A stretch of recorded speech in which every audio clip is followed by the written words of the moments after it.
Hello, everybody, and welcome back to Matt and John Make a Podcast live reaction to this week's AEW and NXT shows. John, how you doing today? Not too bad, just here in isolation still. Just ready to talk about some more wrestling here. Yep.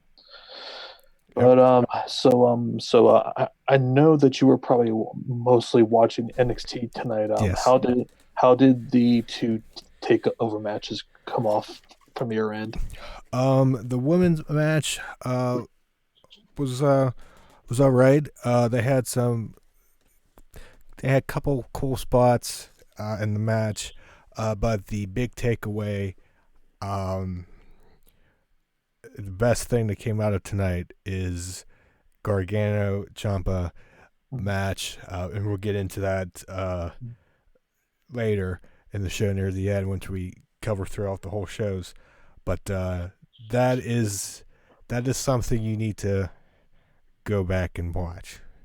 Yeah, I'll talk.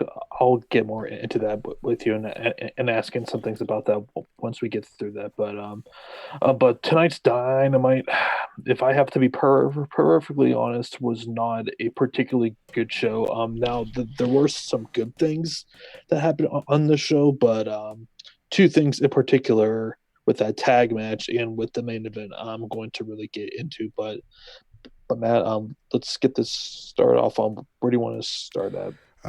We'll just try to run down a little bit of what happened.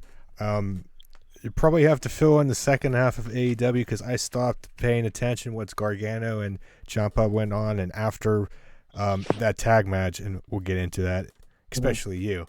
Um, Yeah. so AEW started out with another Jake the Snake promo video, which I thought was excellent, like he always does. Yeah, I think we're going to be getting into the habit where anytime that they're going to be even talking or featuring Lance Archer, that you need a Jake promo, and you can never go wrong with that. Just with me and being in isolation here, I've been like watching more and more older WrestleManias. Just like his mic work, his promo work is just it's unlike anything that quite frankly that has ever been done, and just like his tone, his delivery, and just how real that he comes off as. It's making Archer more and more into a bigger star. And I kind of made this comparison that like how Lance Archer is right now is what Braun Strowman should be like in the WWE, as far as from a presentation standpoint. Like he just comes off like a complete and utter badass who kills people. Now there was a time where Strowman wasn't like that, but it just hasn't really worked out very consistently. Now, as far as the match itself, its job, just an enhancement talent match here. Just I would imagine that match with Colt Cabana is going to be coming soon. I will be stunned if he is not in the final. Lance Archer is for this TNT championship tournament. Just seems everything just seems to be geared towards him. If if not winning the whole thing, or getting a very big a very big part into it there. Yeah, it did its job. Um, I mean, it was quick. I kind of blinked and I missed it because I was looking at what was happening on NXT. Um, they are making them look like a big deal, which is what you're supposed to do, and they got to have Jake. I know in the absence of Jake, because obvious circumstances, it's nice to have him on the screen, um, every and time supposedly, without even though he's not there because obviously he would be. well, and supposedly now he's now in quarantine now in Yeah. Atlanta. So obviously, I think past these set of tapings, probably after that, it's going to be a little bit harder to get him unless they send someone out there just to have him talk or whatever. Which you can't go wrong with that. Or There. he sends a video, whatever. Yeah, I don't know. Um, and then what opened up NXT was the ladder match, number one contenders ladder match between Io Shirai, Tegan Nox, Chelsea Green, Mia Yim, Dakota Kai, and Candice LeRae. Um, there were a couple cool spots. I wrote some down. Io was up on the ladder, I think climbing, and I forget who. Oh, it was with the who's with Robert Stone. no who's with Dakota Kai. Oh my god. Raquel Yeah, Gonzalez yeah, or yeah, yeah, whomever. yeah. These beefier whatever. Anyways, uh, she pushes the ladder. Io Shirai is going to fall into the top rope, stops on the top rope, and then does a dive onto everybody else outside. That was a pretty cool spot. Um, what else I have here? At one point, Chelsea Green was climbing the ladder, and then during the match, there's an angle that she was selling like a leg injury, and so she climbing the ladder and couldn't. And Robert Stone gets in the ring, climbs up on the other side, and kind of like tries to help her up, and then I think Candice and Mia Yim pushed them off. I included that because I think that's the first time we saw like Robert Stone actually get involved, and just to see that's a new one for kind of almost new one for a manager to do. Kind of, it was unique. I don't know. Let's see, Tegan Nox and Dakota Kai. Dakota was on the top rope, and not Candice, Dakota like pretty much I think they pushed her off the top rope, and there was a ladder across on the outside, and she fell through it. And then before that, Raquel, whatever her name is, Mia Yim was going to power bomb her through a table outside, but she was Raquel, whatever her name is, was holding on, and Tegan Nox comes over, helps with the choke slam, slams Raquel through the table, and then at the end, Io Shirai and Candice LeRae went on that ladder, and Io Shirai pushes Candice off the ladder, and there was a ladder set up like in between, like in the ropes, like on the between the second and top rope. You know what I'm trying to say? Like in the corner, and Candice bounces off of that and pretty much gets knocked out. And Io Shirai is your number one contender. It will face Charlotte Flair at a upcoming event, which I can't wait to see. Social media, from what I was seeing, was happy about that match. Yeah, yeah. Everything that I heard was really good. And not even really just from the social media reaction. Just with that there. So yeah, Yeah. I'll have to check that out at some point. Yeah. So So yeah, this is I think the beginning and the last match I would watch, and then on AEW side we had Britt Baker versus Hikaru Shida. yeah, so this year wasn't too bad. Hikaru Shida is probably the most consistent woman that AEW has from just from a strictly in ring perspective. She got a pretty good match here out of Britt Baker. And I'm pretty sure that at some point with a Brit that she probably broke her nose or something at Yeah, this there was a point lot of blood. because there was definitely a little bit of blood there. I Not exactly. Yeah, yeah. Go. I'm saying that at least because in that first half before the blood, and I was kind of in and out of like, oh, okay, and then the blood happened. I'm like, that I don't know if the rest of the match would be good. I mean, it was decent. I'm not, don't get me wrong, but I'm just thinking, but that blood just adds to the visual. And then apparently she made and I didn't watch it or hear it at least. She had a kind of decent promo later on in the night. Yeah, so like she's definitely coming along here, but like you can definitely tell AEW really trusts Hikaru Shida because like she just gets really good matches out of anyone. I definitely feel like that she should beat Nyla Rose for the AEW championship to be honest, because unlike Riho, Okay, Cornette. she's yeah, she's all obviously bigger. Her offense is way more believable and consistently. I feel like she's just doing a better job getting other people over, um, besides herself. So I'm I'm really high on what they're doing with her. And even with Britt Baker losing here, she still looked pretty good here Yeah, because like this one a good 15 minutes here. So yeah, definitely a really good showing for the women's division, which is not something that you say too often. is it fair to say? And I'm trying to remember what else was on it. Besides promos and vignettes and whatnot, up Mhm, until maybe the main event, because I really didn't see it.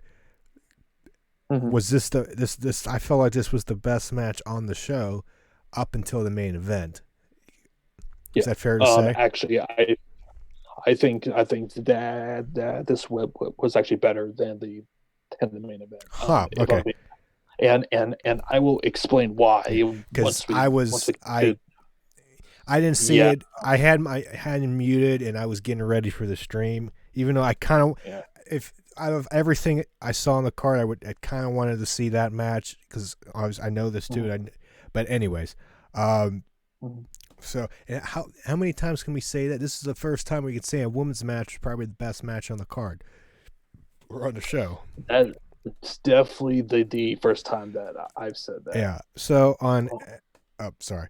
So NXT, little video package stuff, showing the history of Finn Balor and Imperium and Walter.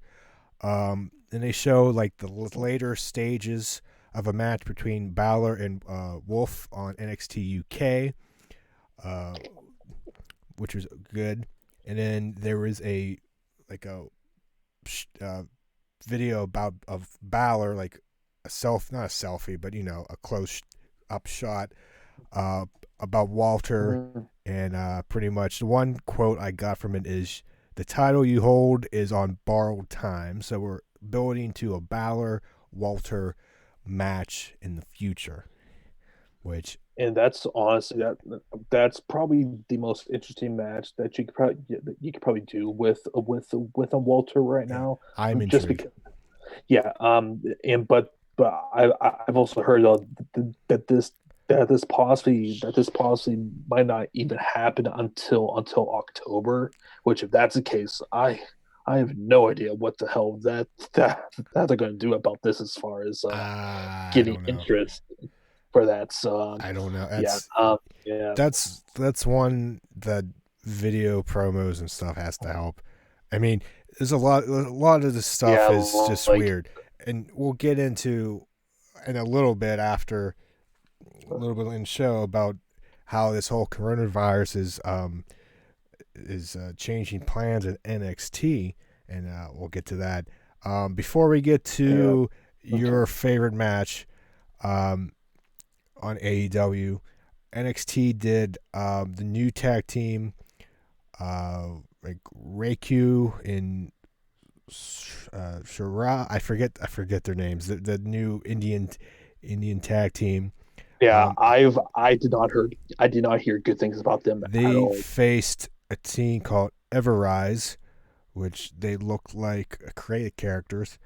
Mhm. I don't particularly, I don't know what Indian thing is, but I particularly don't like their tag team name. It's like Indo Shar or Shar. I everything that I heard about these guys tonight was that they look really green, and they're basically wasting pivots with these guys just because I they are so green right I now. think it's one of those things that they do need work. Um, I felt like this was a case of they should have went through Everrise quicker than what Mhm. they did. I feel like it went on too long, at least for them. Mhm. It didn't have to be a squash, but I don't know. I felt like it was longer than it should have been. But Right. it is what it is, and those teams, the new team of Reiku and Shira, former Pittsburgh Pirate, get the win. oh, And be before you say anything, actually be for that tag match, we had that amazing video package oh, with Hager and John Moxley. I will give credit to AEW. I still do not care to see this match at all, but man, they really did a really fine job in making Hager look like a legitimate threat, even though even though we're all pretty confident that they're going to have Moxley retain here, especially with them adding with the with the no disqualifications stipulation. But they really highlighted, and in case Matt, in case you did not know, Jake Hager is both a professional wrestler and an MMA fighter. They only said this about 10,000 freaking times during when this whole when freaking video. when did this happen? Right? It's like I'm like, guys, I get it. He does both. You don't need to be saying this every 30 seconds, which it felt like that they were doing here. Um, so there was two of these packages Right. they did throughout the night, and I didn't hear them, but they looked well produced. They Um, were. They were. it Yeah. was I think that was a good thing that hyped this match up. So that was good. I mean, that's all good things. Mhm. Um, Well, and two, it's just amazing how easily that that you can sell something by just saying, "Hey, why are these guys fighting? Why should I care?" And it did that. So I cannot complain about that. Although the emphasis on who and what Jake Hager does was a little bit over the top. We get it, this sort of thing, but a very good video package, which I would be shocked if this is not the main event for Dynamite for next week. oh yeah, of course. I'd think it's your championship. I don't see why not. But to go from one end of the spectrum to the other, and in this case, from good to bad, we had the best friends versus Kenny Omega and was it Nakasara, whatever. It doesn't matter It who is doesn't in. matter. You texted me before this and said pretty much you're gonna go off on this. So, John, Yeah, the floor is uh, yours. I don't say this lightly, and yeah, this is the worst. This is the worst tag match easily that I've seen from Dynamite. I get it that AEW wants to put together certain styles of like matches on different shows, fine. But Michael Nakazawa should not be wrestling on weekly TV unless he is jobbing within like 3 minutes, like what they did with him and like John Moxley back in November or October. Like this was just so childish. This just looks so fake, so stupid. The freaking baby oil was pissing me off more and more. And like it was like two and three of my other friends on Twitter were Ex- literally losing our freaking minds watching this clown wrestle. Explain what's the baby oil again? What happened? basically he rubs baby oil on himself, Oh, and oh, it's him. somehow the baby oil lessens the freaking impact of of of a chop. Somehow the baby oil can just give you superpowers, which is freaking news to me. So I'm just like they're insulting our intelligence just I thought, little by little here. didn't they do this on something, not something similar, but something with baby oil on, what was it? All, I'm like I'm like a, I'm like a fighter fist. yeah, the pre-show It was like and it was one of the worst matches that we had yeah, ever seen. that wasn't him. Was it him? Yep, he was on there. And then I, what was the thing? Because I saw a replay on Twitter because I didn't see it live. Of he flipped over like into the guy's groin, Hmm. and I don't like Yeah, I know. why was this? But yeah, and then on top of that, he takes off his underwear and like flings it at Kenny Omega. I'm like, I'm just like, if this is if this is on like if this is on Joey Janela's Spring Break show, fine. It's not on mainstream wrestling TV. This stuff should not be on mainstream wrestling TV. It's not a freaking interesting. It makes the wrestling business look so stupid, makes it look so fake. But like just it just was pissing me off. And the thing about this, Matt, it went at least 15 minutes. Like, why is this going for 15 minutes for?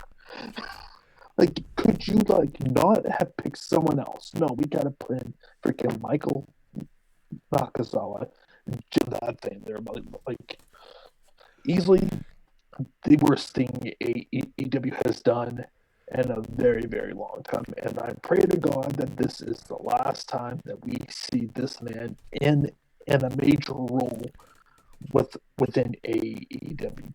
Keep him on freaking dark where I don't have to see him. That's fine, but keep him away from weekly dynamites. This sucks. I don't Okay, I'm good. I don't know if it was your mic or whatever, but it was cracking when you were saying that. I don't know because you were yelling, but it was cracking on my end. Oh, It was like distorted. maybe Maybe it maybe still is. yeah, maybe I was talking too Well, loud. I still crackling on my end. uh, It's weird. I don't know if it is for anybody else, but anywho, um, yeah, get him off Dynamite, get him out of AEW. I don't get it. And then you had to do the damn sunglasses spot with uh, pockets to kind of mend a phrase from Jim Cornette. I just if and then there was people. I don't know if they were serious. I can't. But I was on Twitter and wrestling. Um, oh crap! What site? Somebody on WrestlingRumors.net was like praising the match, and yeah, I unfolded them a long time ago. Those guys just they make way too many excuses about shit that I don't agree with. So yeah, wait a minute. I gotta find it because I but whoever defends that, yeah, like I don't know what to say to you. Like oh here we go. that's And the best that's friends and and the best friends get to win, but that was incredible entertaining. That well misspelled. AEW is killing it right now, and I'm just like, what the fuck are you watching? And and oh something else. This is absolutely outstanding. I'm dying laughing at home. The baby oil brushes off the knife S chops. Ha ha ha! Holy crap, that's great. I and I, let's just move on before I get any angrier talking about Yeah, that there. yeah. So, um, so there was an Adam Cole video he took when he was in his poll. He fake congratulates Velveteen Dream. Says he would end the experience and shatter the spotlight of the Dream. Quick little thing. Then they officially announced a Cruiserweight Championship tournament starting next week. Because mainly, who was the champion? Jordan Devlin. Devlin, yes. Since he's, I guess, stuck over. I forget what William Regal said. It Yeah, was on the bump. basically he's stuck over it in the over it in Ireland or whatever, and since he can't defend the title over in the States, they're going to essentially create and pull a Dana White here, and they're going to create an interim title tournament, and the winner of that will eventually face some Devlin when we're not all quarantined here. Right. Let's see here. Then NXT uh, show highlights from Ripley and Charlotte from WrestleMania and post match interviews from each. Uh, this is where I stopped with AEW writing stuff down because Gargano and Ciampa came out, so I don't know what was next. Okay, so next on Dynamite we had another Dark Order vignette, which to my chagrin I thought, oh hey, we're finally are not taking any jabs at Vince, but then you and then a few other people brought to my attention. They were like, yeah, you do realize that that's also a Vince thing where he talks about people not dressing how they should, and I'm like, freaking Christ. like it's just it never ends with this group like it's and I said this on Twitter, more is less. The more and more that you keep on doing this, the less funny that it's going to be, and it's not doing what it needs to be doing, which is trying to get this group over. Needless to say, I'm really souring on the whole group right now. It's like a parody of themselves at this point. Like, yeah. Like I don't like. I'm losing faith in them because every time he comes out in a suit, I'm I'm like, why? Yeah. What's like? Is this whole thing? Like, I could just somehow see this whole thing as like a parody of when Vince revealed himself to be the higher power, and it's just all of that is just making fun of that. So, like, I'm convinced that's what it is at this point. Because if he comes in, like, you're supposed to be okay. We can say what we want about this gimmick, right? But if you're a Dark Order, you're like a cult thing. You're supposed to be dark, right? Hence Dark Order, and just like a serious threat, right?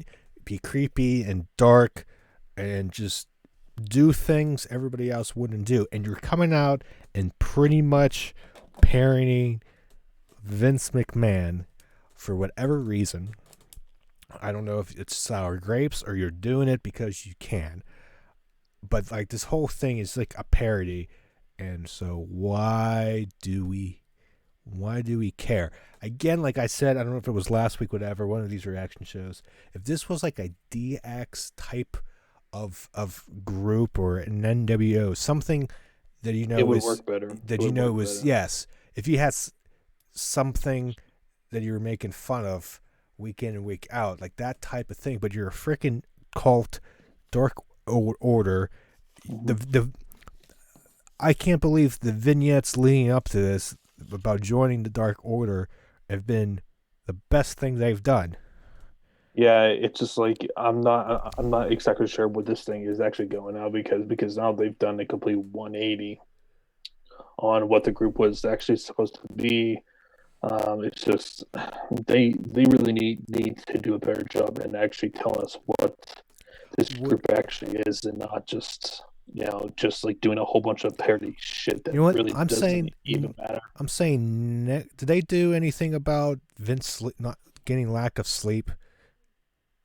Or did they yawn last week? It was a yawn last week, right? Yeah. Basically, someone yawned, which, as you I'm know, tr- that's been a pretty old Vince story. Vince hates when anyone sneezes, yeah. yawns.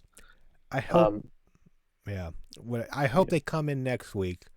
And by hope, I mean at this point, uh, they come in, they do some like crude humor, and Brody makes somebody like puke on the man, because I keep seeing the draws thing when he was the puke, and just like some crude humor, or somebody throws up and he laughs and for his own entertainment. Then you know it's real.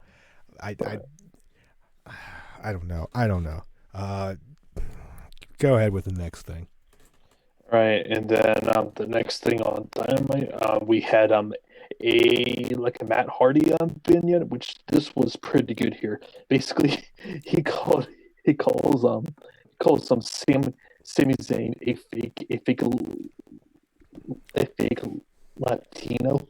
He Wait, said like what? can you When did Sami Zayn come out? he called or no, sorry, he called Sammy Oh, I thought you said it was Guevara like. a fake thing. Yeah, if I did say that, I apologize, but he called Sammy Guevara a fake Latino. Questions if he can even speak any Spanish.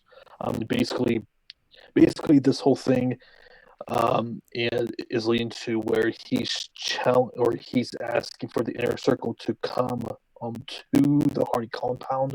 So I wonder if we're going to be getting a final deletion sort of thing going on here. But he had like a Vanguard one show up, and they burned the inner circles um shirt that Chris Jericho gave, which by the way, Chris Jericho on commentary tonight was easily the best thing on the show That's tonight. what I kind of heard. Sounds probably the best Uh, thing on the show. Yeah.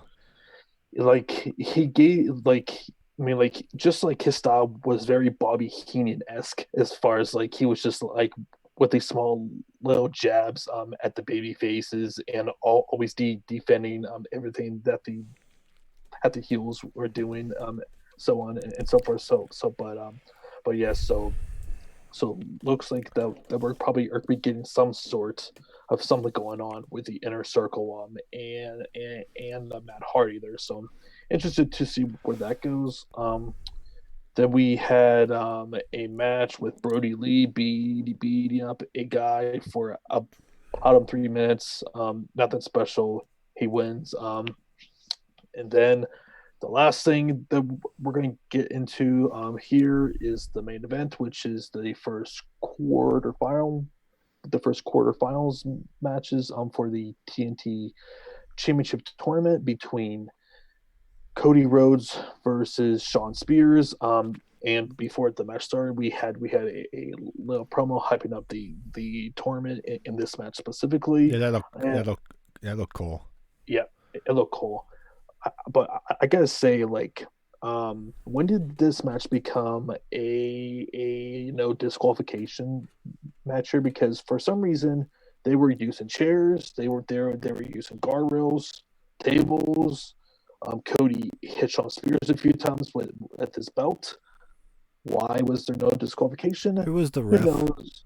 Aubrey, Yep. which is really disappointing Yep. since she's probably the best one that I think got. But like, Selective roles. it's just like just simple things like, guys, if you're going to implement these things into your matches, then make it no disqualifications. I'm sick of trying to defend this like, oh, like, it's at the referee's discretion. I'm like, that stuff needs to end. Like, that makes you look second rate by doing You could this be stuff. the ref can be like, yeah, the ref can be like, yeah, it's no holds barred. Mhm. Yeah, That's yeah, like we're completely burying the whole entire referees um, with these matches here. that's like the Just make it, no, just make it no DQ. If you cannot do a 25-minute main event without weapons, then you should probably get into a different profession. Then it's zero excuse. like this would have been a continuation of after when Spears hit Cody over the head with a chair. Uh-huh. And was that follow up match? Was that no disqualification? I can't remember. I can't remember either. I want to say no. Actually, it might have been. I can't really remember. I don't know. But yeah, But the so match itself, it was decent. Although the finish was weird because for some reason Cody Rhodes hits Shawn Spears with the crossroads. Shawn Spears kicks out. Then Cody gets Shawn Spears into the figure four where Shawn Spears' shoulders are laid on the freaking mat and the ref counts 1, 2, 3. I'm like, why not just go with the finish with hitting the crossroads? Because now this makes Shawn Spears look even more stupid because he couldn't set up. yeah, I'm like it just this. I mean, that finish just made very little sense to So, me. I mean, like if so his legs were constantly be paid up on the whole entire match, okay, I can somewhat buy that. But that didn't really happen, so I'm just like, unless he like passed out or something I mean, like from which pain, but the ref wouldn't yeah, pin.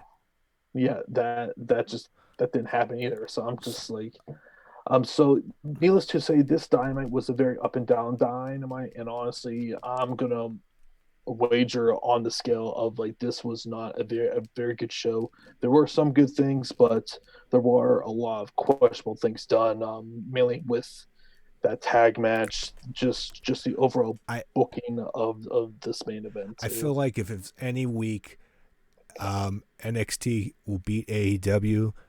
It should be this week, from what I'm If just gathering. if they can't beat them this week, they are never beating them. They are never beating them because if Well, I don't you know, have never.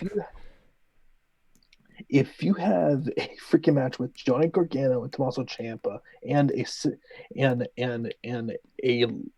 ladder match for the six women, that should be dynamite. Especially to there. I mean, outside of Cody and Shawn Spears, there wasn't really that high marquee matches this week. So yeah. But man, I was and like, I mean, the ratings, it better be damn close. If they don't win, it better be close. um, I will say this though, and as we get into Gargano versus Ciampa, there were a few criticisms that I heard with this. Number one, that this was entirely too long. Number one, and number two, there were too many commercial breaks, which really hurt this match. No, Those were the two criticisms that I no. heard on Twitter about this.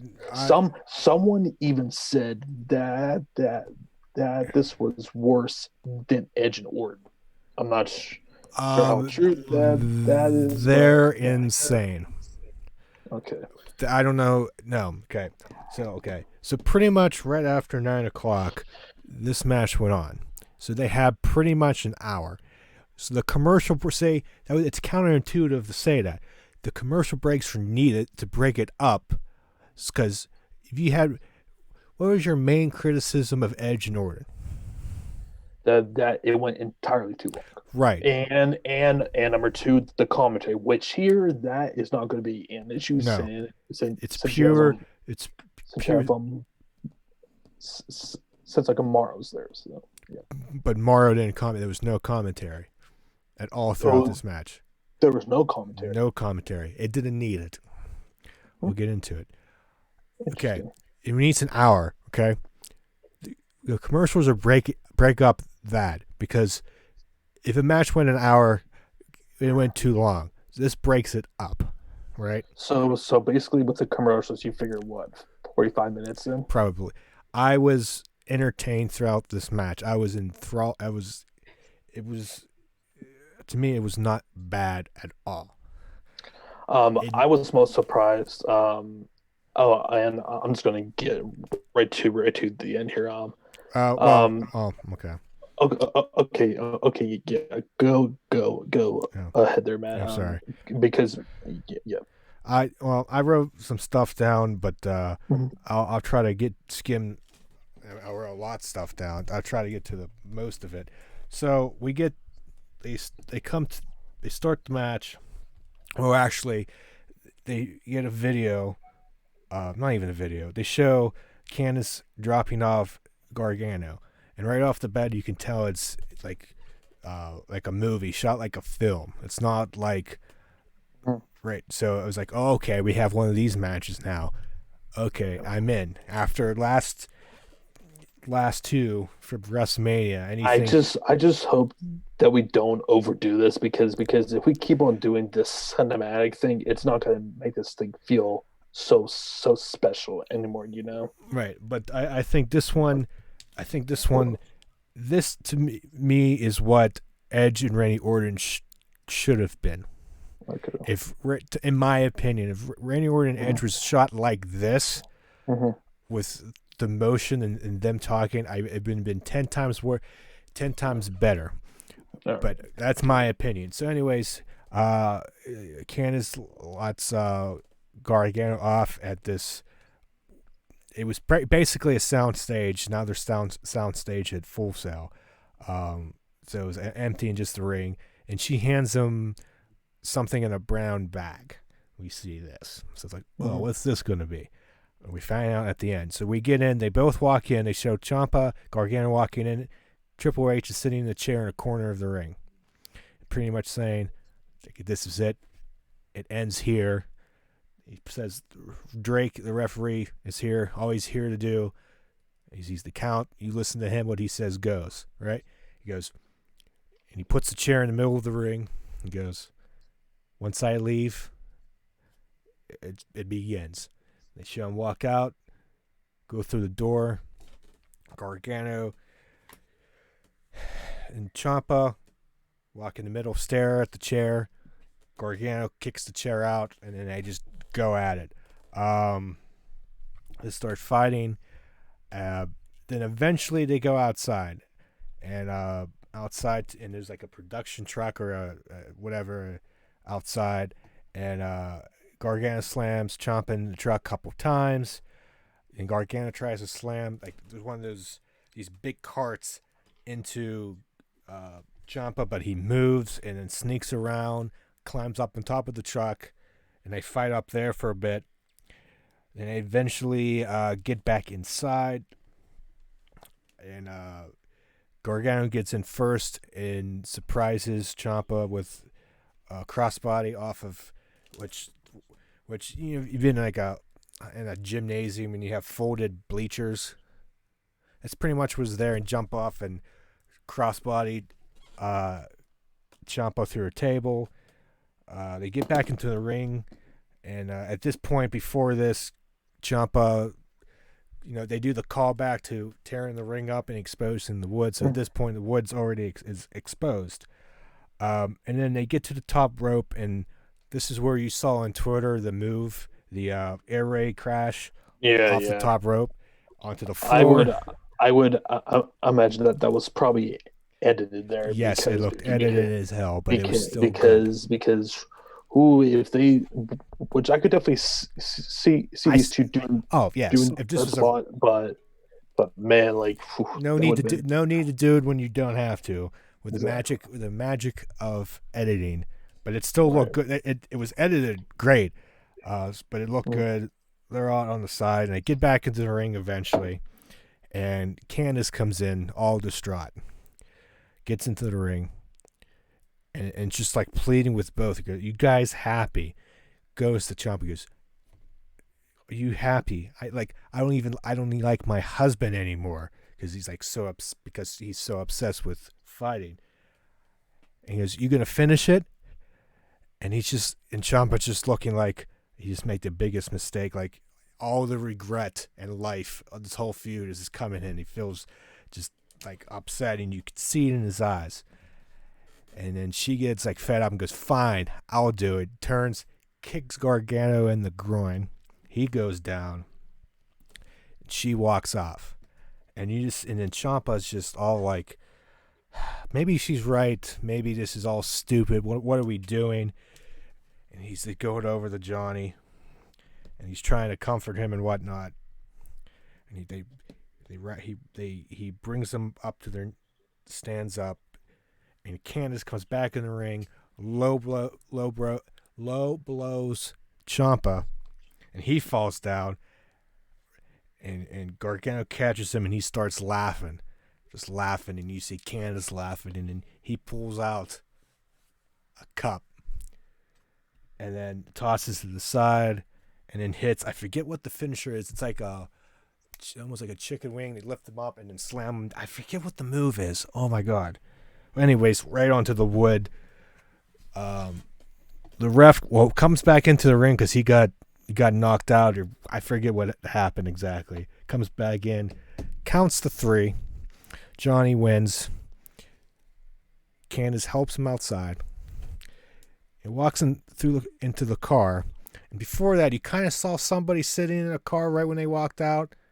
Heather Cross and Scarlett Bordeaux there. Then they drove off, but they don't focus it. They don't even like go see Johnny and Candice drive off and turn the camera.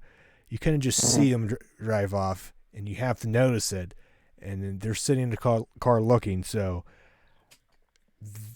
there's your tease for right there, because when they first walked out originally, I was like, wait, who's sitting in the car? Because it's obvious somebody was there. I'm like, oh. Yeah. So but the tease.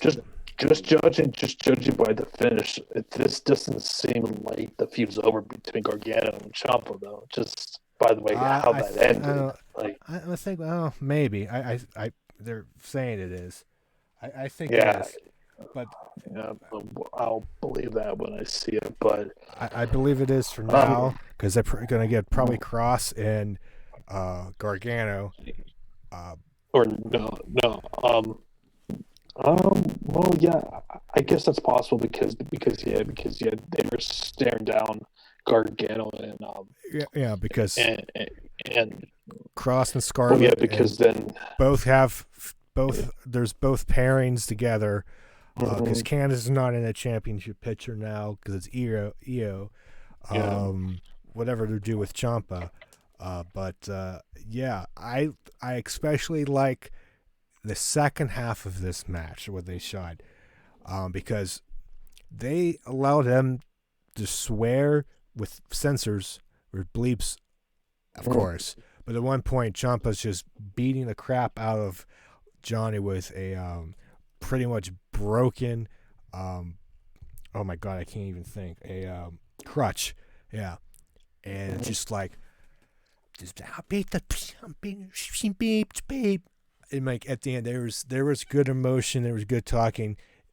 This is one of the things, again, Edge and Orton should have been, because there's no commentary, you don't need commentary, you can clearly see what's happening. It's just them, their emotion. They're bickering back and forth. Not even bickering. They're trash talking back and forth. It was perfect in my opinion. I was entertained. So Edge and Randy Orton, instead of Tiger Woods up to the 18th green, going for the putt for birdie. Exactly. It takes it away. If again, and maybe once you watch it, maybe you agree. Again, I keep saying, if Edge and Orton were shot in this kind of formula and this kind of photography, cinematic, and just let them do their thing, let them tell the story more, it would have, especially with those two there. I mean, like, there's not too many other guys who you're going to trust more than. And then you do that and cut 10 minutes off of their match in Mania. That would have been great, and I would have liked to see that style of shot for their match, and it wasn't gimmicky, like the Funhouse was. So I Oh, think those two, it would have not taken away from having two different style of matches, but it would work. Now you couldn't. I don't think you could have done that on the same night with the Boneyard match because that was an attraction in of itself by itself. If I can speak, so I think it would have helped, and plus, not just the venue of the performance center and no crowd obviously takes stuff away, but if you shot it like that, um, it would have been great. And I thank God they did this match like that instead of an empty. I think it was Full Sail. It would probably take it away, even if they did the same thing. But this cinematography, I think, was a great choice. Everybody seemed to like it on social media, maybe except those few people that thought I went too long. But I think the commercials. yeah, I think the that was commercials. like the main. Yeah, I, like the commercials were pissing a lot of people off. yeah, but From what I could tell. I think it was to me it was okay because it was needed. Because again, if it went an hour, okay. But the commercials I think were okay in this instance, because my mind was pretty much totally off of AEW, and I'm like, okay, I'm on my phone in between commercial breaks, commercials over. Okay, I want to see it. That was just me. That's my opinion. I don't know when you go back and watch it what you would feel, but I enjoyed it. I was Well, entertained. well, Second, the commercial thing won't really be a factor, no, obviously because for me. because you can fast forward, right? Mhm. Yeah, So they upload NXT um on Thursday, on the network, okay, so so yeah, yeah, so they're just probably. yeah, on the network. I mean, at the very least, maybe to put like one of those quick 15-second commercials in between. Maybe I don't know, but Yeah.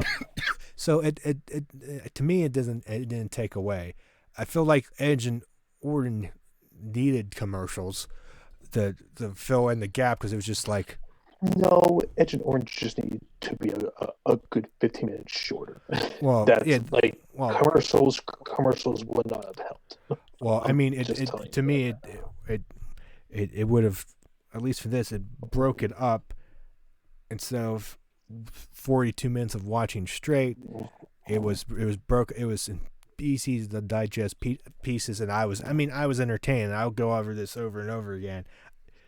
This was to me was fantastic, but it's my opinion. I don't know what you have to watch it tomorrow. Yeah, yeah. I'll definitely check it out some point be because God knows with everything going on, I'm losing more and more things to actually watch on a daily basis now. Things that